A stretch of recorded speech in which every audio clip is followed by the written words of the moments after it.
Now, first of all, I'd like to start off by introducing myself. My name is Nicholas Cobb. I'm the chair of the Westminster Russia Forum. And for those of you that don't know who we are, we were set up, we set the group up about 2.5 years ago in order to promote grassroots level business, political and cultural ties between the UK and the Russian Federation. So we organise a number of events. It's a great pleasure to have you all here this evening. So thank you to the audience primarily and also to the panel for making this happen. We generally thought it was a very good idea in order to run this event, because we could really see many other sort of debates like this where you have sort of multiple views. So we're delighted to be hosting this evening, and we certainly hope people will come and join us for a glass of wine afterwards as well. So generally this evening, I have a couple of thank yous to say. Firstly to the media that are here, welcome. Secondly as well to the British Ukrainian Society for their help and support. It's greatly appreciated. Now, just to make you all aware, we will be recording the event this evening, so I just want to make that clear from the outset. And the general format of tonight will be sort of, after I stop rambling, we'll have 5 minutes from each of the speakers, in no particular order, and then we'll open up to the floor. So approximately from sort of 7:20 or through to about 8:20, we'll then have Q&A from the floor. And just a couple of housekeeping rules. If I can ask you all just keep your phones on silent.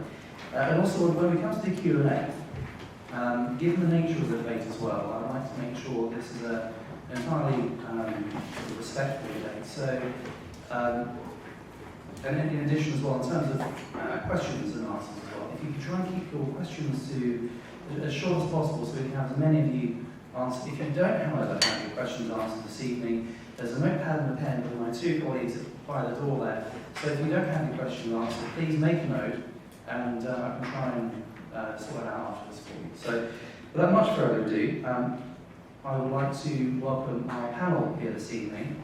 I'd like to welcome Borisia Lusevich from Chatham House, Professor Richard Sackler, Professor of Russian and European Politics at the University of Kent, Mr. Edward Lucas, Senior Vice President from Centre for European Policy Analysis, and also author of The New Cold War, and last but no least, Mr. Peter Hitchens is a columnist on Mail on Sunday. So we've selected the running order tonight in no particular order. I'm going to start off with Borisia, who is going to introduce herself and then say a few words about the general theme of the debate tonight. Now, the theme is generally the causes and the solutions. So we have 5 minutes to begin with, and then we open up to the floor. Also in your Q&A, if you can try and stay away from specific incidents, so we can really look at the strategic issues, that would be fantastic. So without much further ado, Borisia.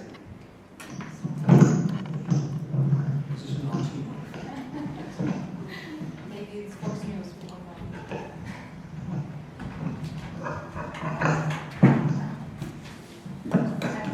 Maybe I will just speak up and it will work well.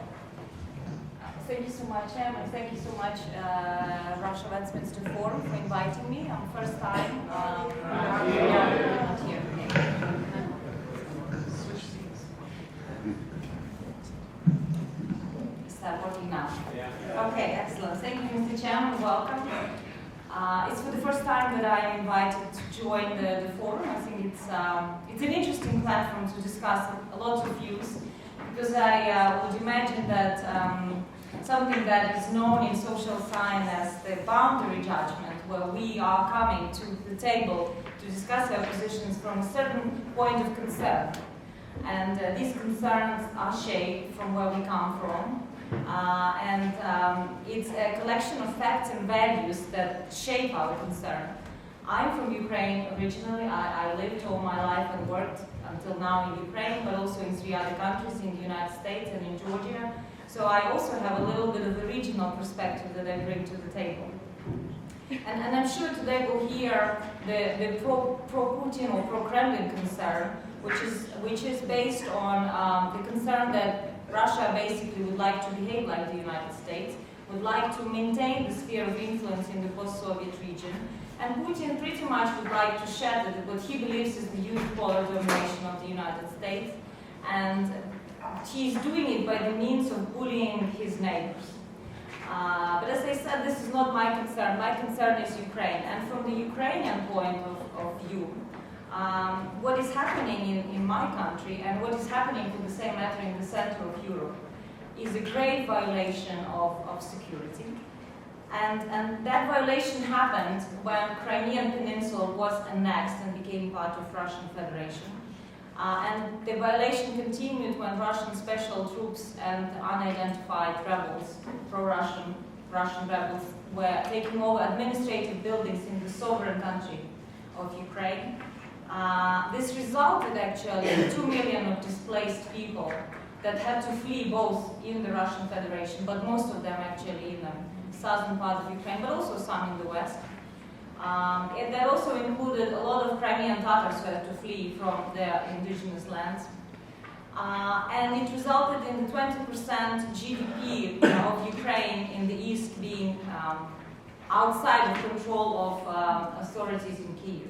I mean, this concern, fortunately, is not just Ukrainian concern, and we did see the UN resolution recognizing illegal referendum in Crimea. And if you look at the result of that vote at the United Nations, you would see who are today, as we speak, allies of Russia. And I make the list of countries who are supporting Russian position of this kind of behavior in Europe, and these countries are Armenia, Belarus, Bolivia, Cuba, Nicaragua, North Korea, Sudan, Syria, Venezuela, and Zimbabwe. So these are the countries who do not share global and Ukrainian concern. But you know what? This is not the only concern I have. And for the same matter, my biggest concern is what is happening in Ukraine and how this Ukraine that is emerging as the nation in the center of Europe is dealing with a very grave situation in addition to Russian aggression. If you ask me about the main cause of what happened in November 2013 in the square of Kyiv, which is now which was called Maidan before, but then was called Euromaidan, it basically was the protest of Ukrainians against Ukraine muddling through for 23 years and against the great mismanagement that they saw the current Ukrainian elite at that time, Ukrainian elite was doing. And Ukrainians did not like the fact that their country was on the, I believe, 143 place of corruption between Bangladesh and Nicaragua. They just were ashamed of that. It was very simple feeling, a human feeling of being ashamed for Ukraine. So they toppled the regime of Yanukovych, which led the country to being broke, and they it backfired specifically because Ukraine had democracy. I understand there's a lot of comparison between Ukraine and Russia, and when I went to Russia in July, I was told that Ukraine and Russia is like two bottles of water. It's just one is with gas, another one is without gas. You know, I gave it a little bit of a thought, and I understand that this is a prevailing view and I spoke to people who are, you know, quite educated. And I would like actually to assure you that this is not the case, because Ukrainians are trying to build now its state in a very different relation between the citizen and the state. And because Russia and Ukraine diverged exactly 10 years ago, when Ukraine became partly free after the Orange Revolution, and Russia became not free after what Putin was doing to Russia, Ukrainians were slowly building, as citizens, their own autonomy, participating in at their own community level, virtually building a parallel state. And this parallel state toppled the inefficient official state, and it led to a situation we have right now. I just want to finish actually bringing us back to history, because I think it's fascinating, especially because Putin is also repeating a lot of history. And I would like to tell you that in August 1991, when the Soviet Union was collapsing, and Yeltsin and Gorbachev from different sides were trying to save the Soviet Union, they issued a press release actually, where they said that Russian Federation casts no doubt on the republics to proclaim their own independence, as Russia was also trying to proclaim, but Such territories as Crimea, Donetsk, Abkhazia, northern Kazakhstan should be negotiated on the special treaties with the republics because they don't want to guarantee these territories.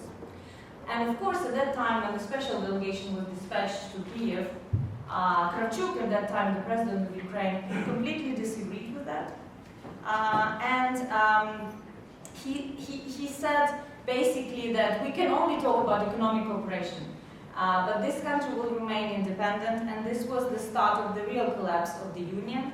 And like it was in '91, I mean, the destiny of Ukraine will be decided in Kiev, no matter what actually Washington and Moscow does.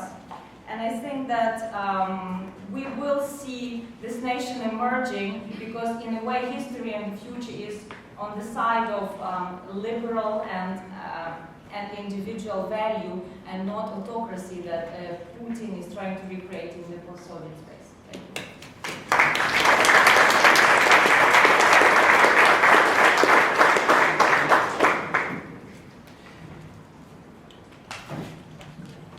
Larissa, thank you very much indeed. We now move on to Professor Richard Sacco, and we're going to have 7 minutes for each speaker now.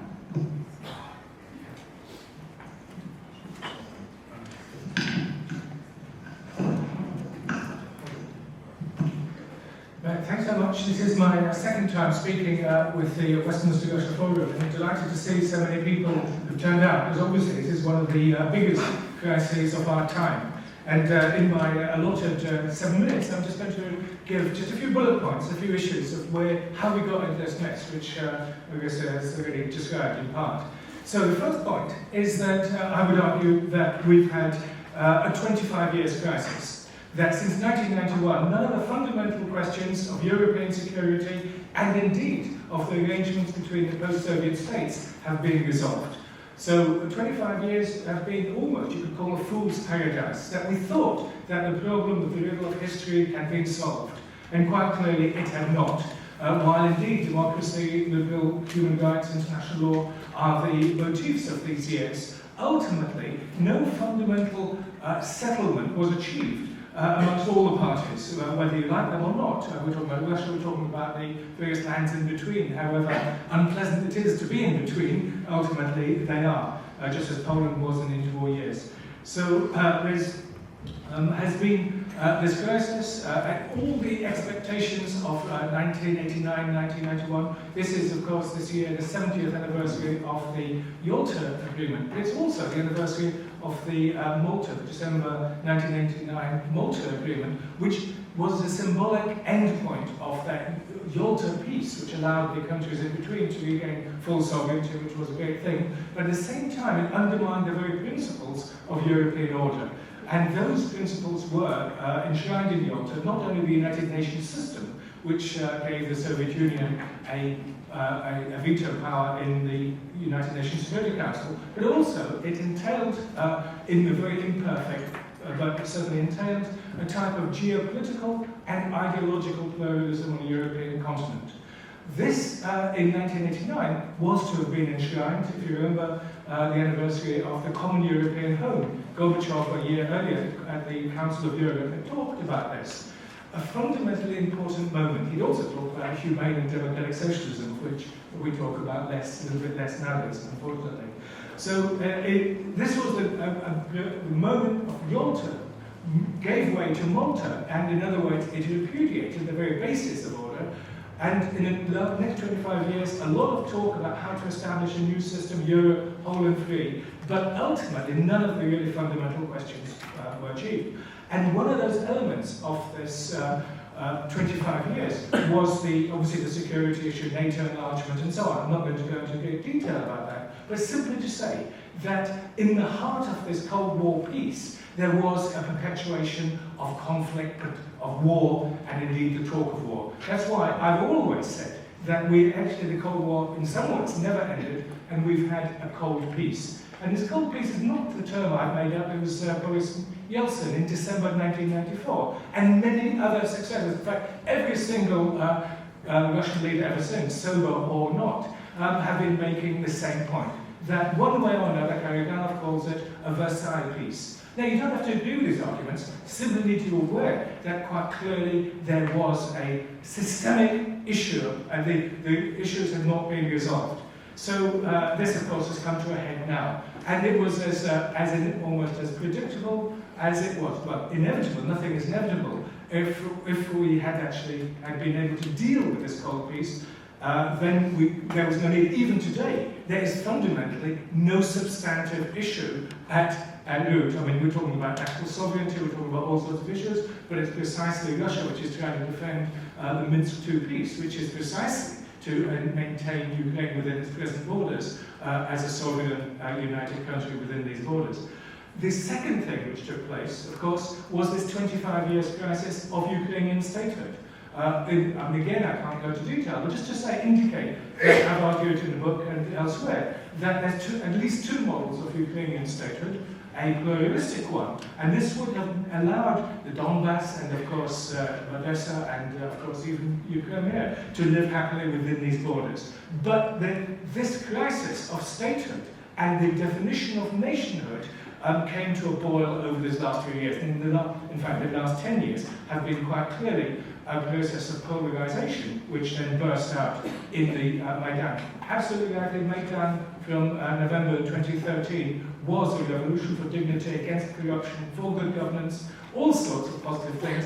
Unfortunately, this popular revolution was, as it were, taken over, not in part, because I think the democratic revolution continues, but it was overlain, if I may put it, the more active elements, the more radicalized Ukrainian nationalizers, who, of course, have been unable to find a language, a mode of reconciliation, just as they haven't been able to find a mode of reconciliation at the European level. So within Ukraine, to talk to your citizens, it's your citizens in Donbass, it's your citizens in Odessa, who, of course, have been suffering and, of course, have led to a type of internal civil war within Ukraine today. So that's the second point. The third one is astonishing, I really have to bring this in, the astonishing failure or lack of autonomy of the European Union in all of this. Again, we're looking for a mode of reconciliation. By that I mean both the ideological and ideational and indeed emotional affinities, but also institutionally. When Gorbachev spoke, he thought it would be the Council of Europe. And of course, apart from for the United Kingdom, the Council of Europe is a fundamentally important body. We also thought it would be the OSCE. Unfortunately, that failed. And so we've lacked that institution, and so the gap has been filled in by the European Union, and NATO on the other side, by the European Union, which itself then becomes subsumed into this, what I call this new Atlanticism. It's the European Union, has been absorbed into this security political network. And it hasn't, I mean, here we are talking about a war in our continent. If you read the Xinhua news agency in China, they cannot hide the glee and the idiocy of Europe, once again stumbling into a pointless, meaningless war, which is about nothing. And so the clowns who met the other day in Bavaria for the group of the 1+6 meeting, which actually just simply was quite clear. The one was telling the six how to manage its affairs. So this new Atlanticism has become radicalized, of course, with the membership of the Baltic republics and with Poland in particular. And obviously, the United Kingdom backs them, because the United Kingdom is the very heart of this Atlanticist body. And I must say, I'll just be absolutely clear, the Atlantic Alliance has given many, many public goods. So it's actually it's not just a simple negative, but we're now talking about its negative aspects have become, as it were, radicalized as part of this accumulating crisis. So how do we get out of it? I think people know. I mean, I've always been saying, we have to find this mode of reconciliation, which has an institutional and also an emotional, ideational point of view. On the institutional side, I think we Europeans have to have a vision of continentalism, our continent, not just the European Union, but a continent in which the European Union is one actor, Russia another, a sovereign, free, democratic, well-governed Ukraine another, and similarly, hopefully, Turkey as well.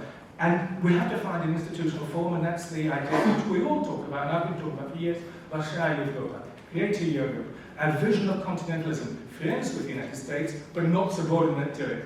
And at the same time, this means a real attempt to achieve dialogue. Today, the very word dialogue is condemned, and in fact, the pluralism of media and so on is under pressure alternative viewpoints as they're trying to close down the public sphere, because clearly they've got a lot to answer for in provoking this crisis. Thank you.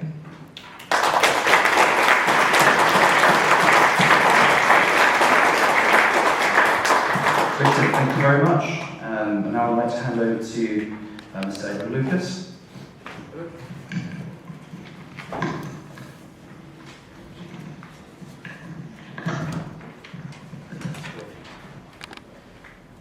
Thanks very much indeed. I want to begin just by thanking the organisers, because this meeting has a bit of a backstory. That about 18 months ago, I noticed I was getting sniped at a lot on Twitter by London-based people who accused me of being a Russophobe and a stooge of NATO and various other things which they meant as insults. And so I said, I challenge you to a public debate. Name a time, name a place, any conditions you like, I will be there. And this went around the house a bit and then fizzled out. But now it's happened.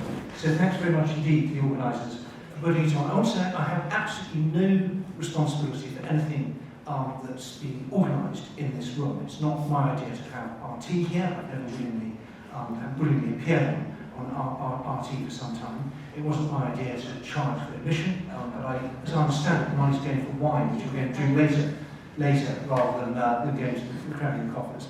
I also believe that these leaflets which are being handed out, which I do commend actually, as remarkable pieces of political literature, nothing to do with the organisers. And I am very grateful to see so many faces in the audience. I'd also like to say this, I very much enjoyed, despite your very kind argument at the beginning that we should be polite to each other, I do enjoy vigorous, the Americans have called pushback. So when we get to the Q&A, please don't hold back. I want to take issue a little bit with Richard's analysis. I have actually got his book here. It's very interesting. But it describes a world which I don't recognise, and it describes processes in Ukraine which I don't recognise. I think that the idea that the West marched aggressively into Ukraine beautifully fits the kind of manufactured hysterics which have become characteristic of what one might call late Putinism, which were always there in some corners of the Russian political spectrum. It's very easy, particularly if you're sitting in Moscow, if you're watching Russian television, to say that this is part of a long policy, a long program by the West to encircle and to undermine, first of all, the Soviet Union, and then do the same to Russia, which is part of a very well-developed, sinister Western master plan, and Russia is entirely justified in objecting to that. And I think I agree with Richard that if that's what the Russians believe, and I wouldn't say all Russians, but if that's what the Kremlin is now arguing, we have to take that seriously. We don't have to agree with it, but we can't ignore it. If they're going down that road, it means various forms of cooperation become impossible, and various defensive things on our part become necessary. But we shouldn't accept it as fact. We tried very hard after 1991 to integrate Russia into the new European security order. We tried on the basis of politics, institutions and structures. We also tried on the basis of values, and for a time it seemed to be working. We turned the G7 into the G8. We had the NATO-Russia Council, the NATO-Russia Founding Act, which acted as a kind of high watermark for NATO-Russian relations, with Russians brought into NATO headquarters, with the most intensive dialogue and cooperation between NATO and Russia we'd ever seen. And I have to say, I was very sceptical about this. I didn't think it was going to work, and I'd argue that I'd been proved right. But there were many people who said, let's give it a go. Let's try and bring Russia into the European security order and treat Russia as another, obviously very large, the largest country in Europe, but treat Russia as an equal partner. And that just hasn't worked. The OSCE is paralysed. It's not paralysed, I would argue, because there's nothing particularly wrong with the OSCE. It's not paralysed because the OSCE Secretary General has got the wrong idea. It's paralysed because Russia doesn't like the fundamental principles of the OSCE. Russia doesn't like the idea that countries should be able to choose their own political and economic and foreign policy orientation. Russia very much does not like the attention of the OSCE on national minorities. Russia very much does not like the OSCE's Office on Freedom of the Press. And Russia particularly does not like. The ODIHR, ODIHR is not as in ODIHR or grammatically, but the Office for Democratic Institutions and Human Rights, which supervises elections. So Russia doesn't have elections anymore. Ukraine has elections. Ukraine has elections where you genuinely don't know who's going to win. Russia has what you might call electoral events, where they look like elections, but actually they're kind of like low alcohol beer. It doesn't actually do what you want it to do, because there's no real surprise. In the end, the party of power stays there. I absolutely don't recognise the idea that this is motivated by Russophobia. We've seen a lot of talk about how this is Russophobes in Ukraine, Russophobes in the West. It's all a plot to destroy Russia. I think that's quite easy to rebut, really, because as Richard in his excellent book actually points out, the language of Maidan was mostly Russia. Sorry? I've changed your view on Richard's book since the last time we met. Peter and I have debated this a lot. I remember everything Peter said. He remembers everything I said. He sometimes remembers things more clearly. Now some things more clearly than others. Well, terrible to excellent is a thing. The conclusions are terrible, but there is some excellent individual concepts. I don't agree with the way it's been stuck together. As Richard says here on page 21, the language of Maidan was Russian. And this, I think, exemplifies something very important. This was not the Maidan and Ukraine's, I would argue, admirable attempt to have a European orientation, was not directed against Russians. Any more than, I would argue, the people who are really scared about what Russia is doing. Now, people in the Baltic States and in Poland who are really petrified by what they see in terms of these aggressive military exercises and nuclear drills when Russians have tried nuking Warsaw, done nuclear attacks on Sweden, all these other intimidating military saber-rattling things that's going on. This is because people do not like Putin. They do not like the Putin regime. They do not like the tendencies which actually predate Putin, and I fear will be there long after he's gone. I'm going to finish just with a little quiz. I'm going to mention some names. I'd be interested if any of the ardent Russophiles in the audience could tell what I'm talking about. Bogoraz, Babitsky, Delaunay, any clues? Hands up if it springs anything to you. Verluga, Feinberg, Gorbanevsky, getting easier now. So, give the chair, please, tell them their names. Litvinov. Now, I see some people here, you're not around nonsense.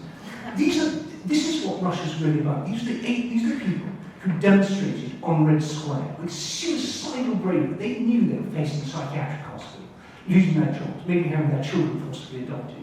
And they went out to demonstrate against the Soviet-led invasion of Czechoslovakia, against all the odds, because they wanted people to show, to the outside world to see that this was not Russians that were doing this. This was the Soviet Union. They paid a terrible price for it. Russia, I would argue, that invented the modern human rights movement. So there is another narrative. Don't allow the Putinistas to tell you that Russia is all about vlast, it's all about the vertical, it's all about imperialism, venerating Stalinism, Tsarist party. There is another narrative.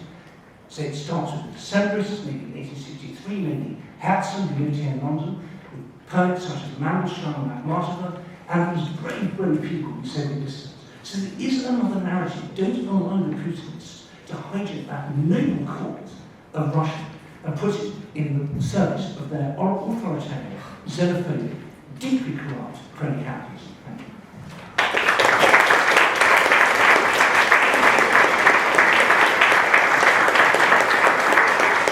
Edward, thanks very much. I think it's going to be a lively debate. I'd now like to pass over to Richard. Thank you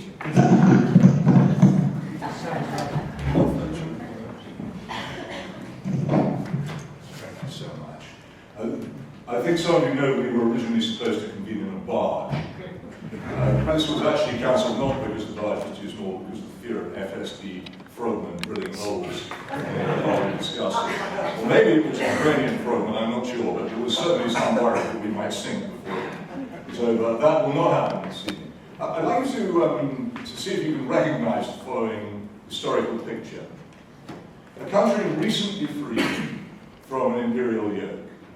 divided linguistically and ethnically, suffers in its capital the overthrow of its government by a group very much identified with one side of the linguistic and ethnic divide. The country which feels that its own minority has been threatened by these events then intervenes militarily and seizes very efficiently and very swiftly a large portion of that country which it claims as its own.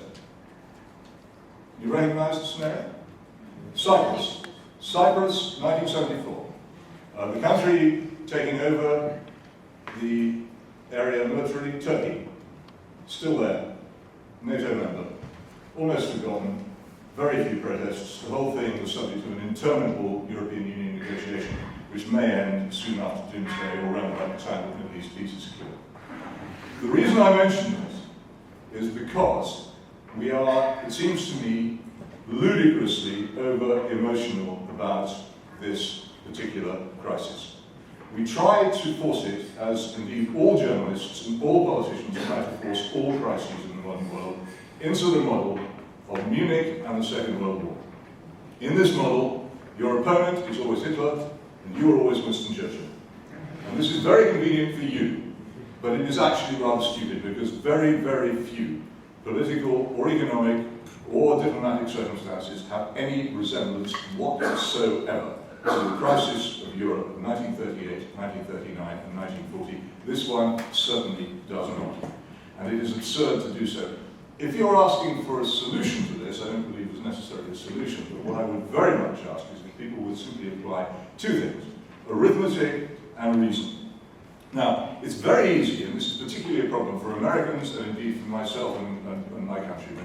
People who live in countries entirely surrounded by deep water have a very, very, very limited view of what national sovereignty involves. They simply don't understand how important borders are, how important your neighbours are, how important it is that you are on good terms with your neighbours, and sometimes how important it is that some countries are non-aligned. And until the Great Maidan Revolution, or whatever you want to call it, Ukraine was non-aligned, and now it's not. And anybody must recognise that this is a significant change in the balance of power in Europe. Now, it seems to me, and this is another Anglo-centric problem from which many people in this country suffer, it seems to me that we have for a long time misunderstood what the major wars in Europe in the last century were about. We go on about the Somme and about the war poets, and we go on about Dunkirk. And we neglect to notice that actually the real cockpit and theatre of both of those wars was not there at all. It was actually in Ukraine.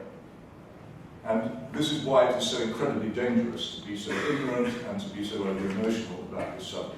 What is happening here is the recrudescence of a very, very old struggle for power with the added spice of a rather ignorant and, in my view, rather stupid American intervention to make it even more difficult than it was before. If only we can stop trying to make out that one side is wholly villainous and one side is wholly good. If only we can remove from the equation the undoubted fact that Mr. Putin is a sinister tyrant, which he is, and which any sensible person must recognise he is, and also recognise that there might conceivably be faults in the Ukrainian government, and there might actually conceivably be faults in the governments of the European Union countries as well, which might need to be addressed. But this is not the issue. The issue is an issue of power, and of how power can sensibly be distributed in Europe in such a way that people are no longer subjected to bombardment of their homes. That we stop turning normal human beings who all want to do nothing other than live and work into refugees and casualties. And I would ask, as we conduct this debate, that we should all bear that very much in mind. For when this began, there were no refugees, and there were no casualties, and now there are. And I blame very much the rhetoric of those who have tried so hard to make this into a good versus bad, Hitler versus Churchill problem, which it never was, which it never will be, which it is not now.